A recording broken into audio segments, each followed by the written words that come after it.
All right, here I am, Jerry Farnham, Maine's blue collar author. Here to do a video author talk. It's been a while since I've done one of these. I know I used to record them and then I'd post them, try to do them every month, and I kind of fell off it. But we're going to take another stab at doing it more on a consistent basis, probably monthly. I don't know why I ever got so nervous about doing it live, because I talk to people live on my author talks all the time. So we're going to try doing this live. One thing I hope to do in the future, somehow set it up so if people comment during it, I can answer those comments. I don't have a way to do that tonight, but this is basically just to get started on doing this again and doing it more often, build up some more followers to my Facebook page. Next week I'm going to work on getting my Twitter and Instagram and all that stuff up. So that's what I'm doing there. So let me double check, sure I'm not missing anything. So book sales doing well. I've got over 2,000 sold. Second book's doing great. I'd love to see some more reviews on Amazon, Books A Million, Barnes & Noble, stuff like that. Those definitely help sell the book. I've gotten all kinds of emails and pats on my back about how good the book is. And it's great to hear. But I'd love to see that on Amazon. If you get a chance, please do that.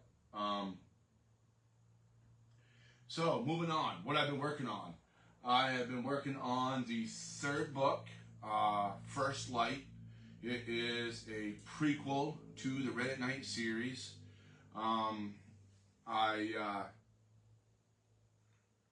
I wanted to do this because there's a lot of backstory to Jack, Melissa, Michael, and a lot of questions that some readers had of why things happened a certain way they did.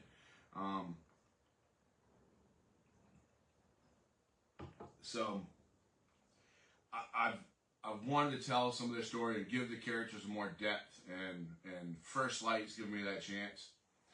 I think the book has been done 3 or 4 times now. If you check with my beta readers, there's a couple times I've said, yeah, it's done.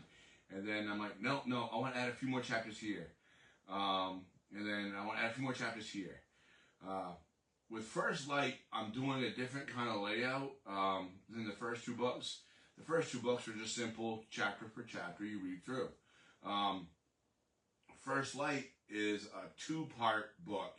The first part is all Jack's story, starting with how Russell and Anne meet, and then the second part is how Isabel Melissa, how her parents meet and how she becomes famous. And then there's, I can't remember if I said there's 2 parts or 3 parts. There's actually 3 parts. That final chapter or 2 is the meshing of how Jack and Melissa meet, just the moments before Jack meets her in the first book. So it's been really great. It's been fun to write. What was that note I made about this? Backtracking a bit and setting the scene for the first 2 books, because this is gonna be the 3rd book in the series, and there's a good chance that this is gonna be the first book that a new reader picks up out of the series. They may see First Light and say, oh, let me read that first. And I've tried to keep the books as much standalone as possible. You can read the 2nd book and be like, excuse me, I do have a cold, so if I sound funny, it's not my phone, it's me. I kept the 2nd book so you could read it, and then it would just make you curious about the first book, and make you want to buy it. But you could read it and still be entertained. And I'm doing that with First Light, is if you read it as the first book, it's going to be entertaining, it'll be great, and it'll hopefully lure you into my series. So that's where I'm at, and that's why I wrote the sequel, or the prequel, I'm sorry. So characters, I'm introducing a bunch of characters or a couple characters anyway, into the prequel that it's very interesting because like I bring Stephanie in, obviously, and it's been really odd, interesting. How many times am I going to say interesting during this author talk? To bring her in, knowing her character's fate, and I hope if you're watching this, you've read both books.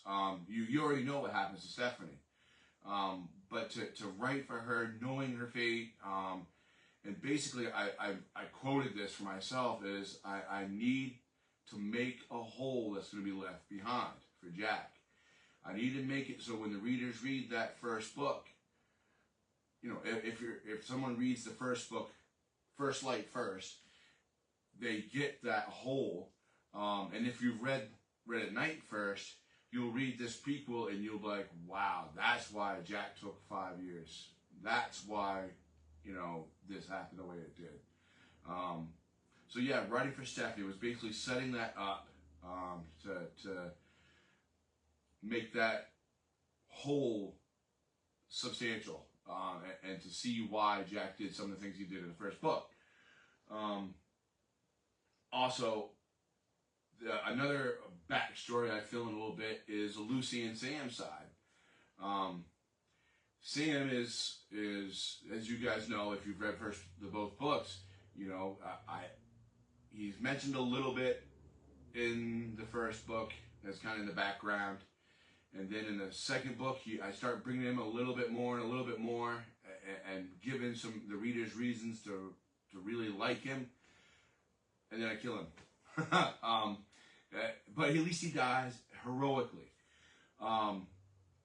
So I've had one, not a real angry email, but I've had one email like, why did you have to kill Sam? And I'm like, you've got to have the tragedy if you're going to have the you know, the win. You know, you can't have a win without some tragedy. You look at all the great books and stories, they've always had some tragedy, and Sam had to, you know, he died valiantly. He died with his boots on. So I on the prequel, I'd fill in some of that of how him and Lucy meet, and you know, if you've read the first two books, you're like, oh, excuse me, you're gonna love Sam even more, and he'd probably even be more mad at me. Excuse me for doing what I did, but just remember, he died heroically, and he was a great character, and he was great to write for. Also, so I fill in, I start out, first chapter is with Anne and Russell meeting, and it's set basically in the 1970s, late 1970s. And it working with his timeline was interesting because Jack is technically 10 years younger than me. So I had to really look at what people wore in the 70s, how they talk in the 70s. I had to bring in Russell's car, the 57 Chevy Bel Air, and backfeeding how Anne's character, you know, how she's strong, and bringing that in as a youth. It's been fun, and to lay that groundwork. Russell's pipe, you know, why does he have a pipe? It's great to give the characters more depth than they already had, and that was part of the goal of writing the prequel. So on Melissa's side, it's really interesting because a character from Jack's side pops up in Melissa's side in a way. And that's going to be really neat for both first-time readers and those that have read the series. I can't wait to hear the response for that. That's one of the things I've got checked off, like I can't wait for someone to email me about this. So it's going to be neat.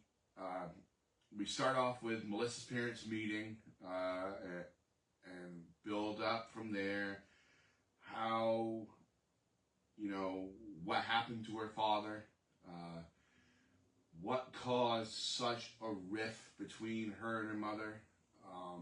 I get into that, and just why her agent did what she did a little bit, and more about why Melissa left Hollywood the way she did. And get into a little more detail on that.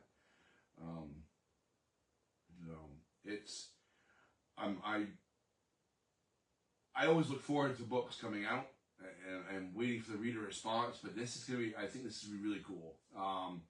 And it's been so fun to write, so much I can't stop. I keep adding more to it.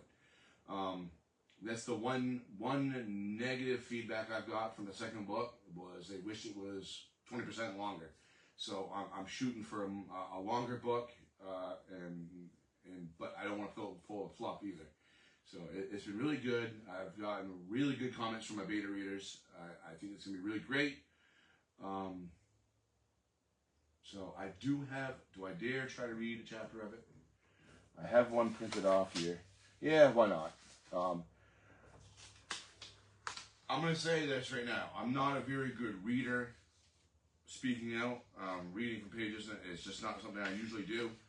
When I do my author talks, I have a guideline I go by, and I listen. Most of my reading is done by audiobook at work and stuff. But we'll give this a whirl. Chapter 1, Russell and Ann. Now, this is just a part of the first chapter. I won't read the whole first chapter. Russell heard the noon whistle that blasted over Boothbay Harbor, a whistle that was originally a warning for air raids in World War II, but was now used to let the town know that it was time for lunch. Russell, who had been so busy shucking scallops, had lost track of time and was now feverishly wiping his hands clean and running through the picking and shucking room of the area of what was called the freezer. Now, some of you guys that grew up like in Boothbay Harbor back in the 60s, 70s remember there was actually a freezer building, and my father worked there. So it was great to bring that back for some of the people, my older readers, to read that and say, oh yeah, I remember that. Sorry, I'll get back to this. Maybe this time he would get the nerve to say something. Maybe this time he would do something different than just look at her from afar. He came to the door of the checkout area, and the sight of her made him stop in his tracks. Anne Marie Fletcher stood there on the other side of the counter like she had done so many times before, her jet black hair pulled back in a ponytail, accented by a white hairband. She had a strong face, one that suggested she was always on guard. But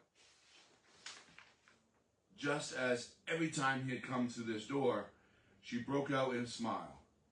It was a tight smile, as if she was holding back, and her cheeks seemed to blush a little. All the signs were there. Why couldn't he make his mouth work? Oh, perfect timing, kid. Why don't you help Miss Fletcher load this order into the van? Rocktide has a larger order today. Anne found herself in a conflict of interest. She was a strong, independent woman. She could lift, tug, pull, and work just as hard as any man. But this man, Russell Finn, had been eyeing her for weeks. She figured that maybe he didn't want to say anything in front of her boss, his boss. Now, if she conceded to take help that she didn't need, he may just say something. She decided to surrender and take the help. She wanted Russell to say something. Anything, some type of hint of interest in her. She watched as he grabbed 2 prepackaged boxes. She knew it weighed almost 70 pounds. He was trying to show off. That was a good sign. I'll leave it right there. But that's it for now. And like I said, I go right into how they start dating and Lucy's birth, Jack's birth. I think you guys, the readers, will really like it. Looking forward to putting it out. Hoping for June. It may end up being later because here it is, second, third week in April, and I'm still writing. But I'm not holding myself to any deadlines. I want quality over finish.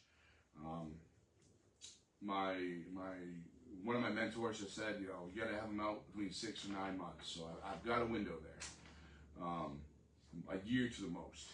So that's it. That's all for this author talk tonight. Unless someone should shoot me a text, which I couldn't answer because my phone's up there anyway. Excuse me. Let me get this down. Thanks for tuning in, you guys. I really appreciate it. My goal at this point is to just build up some more followers and help push these sales more. I'm losing track of what I'm saying already. Oh yes, my books are available in Sherman's, in Books A Million, Amazon, Barnes & Noble. I really prefer you walk into Sherman's and get them. Sherman's has done awesome with me. They backed me up 100%, and then some. So if you're in, they just opened up 2 more locations. They're all over the place, and they're such great people. I've grown up with Sherman's bookstores. I taught the owners, my gosh, I'm freezing on his name. I taught his kids in swim lessons, so it's really great to have them support me the way they do. And as I said before, if you could spare a single moment and go on Amazon or Books A Million or Barnes & Noble and write a review, it really helps sell the book. And if you get, even if you have to criticize it, that's fine. I'm ready for it. But give me 5 stars anyway. No. So that's it. I hope you guys enjoyed this author talk. It was kind of short. Trying to get back in the habit of this. I think from now on, if you guys email me questions about the books, the writing, and the journey, and all that stuff, I'm gonna save it for these author talks, maybe. That way I can give more material here. You guys, it's Friday night. Be safe. Have a good weekend. School vacations next week. And have a good weekend. Thanks you all for coming. Bye.